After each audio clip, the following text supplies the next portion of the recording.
Hey, you! Have you ever been frustrated by the way your keyboard is structured? Because I've been.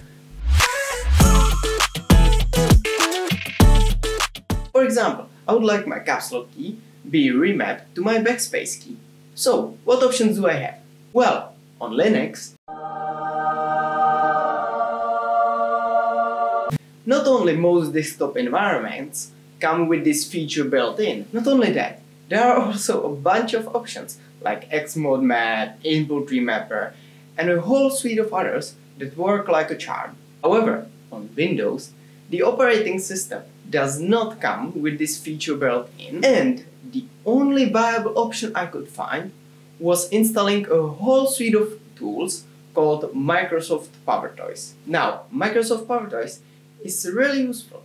The thing is, I don't want to download a whole suite of tools just to be able to remap my keyboard. That's insane! So, I did the second most sane thing. I basically wrote the remapping software myself. Oh, and by the way, the rest of this video is just the program showcase. So if you don't really care about that, feel free to leave, just to have some meta information out of the way. On the first open, the program will automatically set configuration defaults. Most notably, the mapper service will set itself to start after boot. By the way, the UI does not equal the mapper service. Those are separate programs. So you won't see anything after boot. It will just work automatically. The top row, there's this button, check for updates. This button will check GitHub releases for new versions of KeyXpert. If it finds a new version, it will ask you whether or not you want to update. If you want to update, the program will automatically update itself. So if I check for updates, I have everything up to date, so I don't need to update anything. Mapper service is active, mapper service is inactive. This right here disables and enables the mapper service. So if I were to open Notepad and type something while the mapper is active, right now I'm pressing caps lock and it's acting as backspace. If I turn it off and I press caps lock, you can see right here that the mapper does not work. Then there are advanced settings. In here, you can enable or disable whether or not you want the mapper service to start after system boot. And these two settings, if you want more in-depth information about that, you'll have to read the GitHub page or the pop-up right here, because it's more complicated. So I don't really want to discuss those in this video. If you don't know what it's doing, you probably don't want it turned on. So you can go ahead and save it, and your settings are now saved.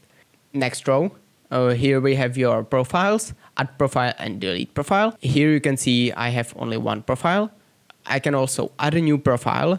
You can see that your activated profile, which is right here, is underlined. If I don't want this profile anymore, I can delete it and it will, get deleted.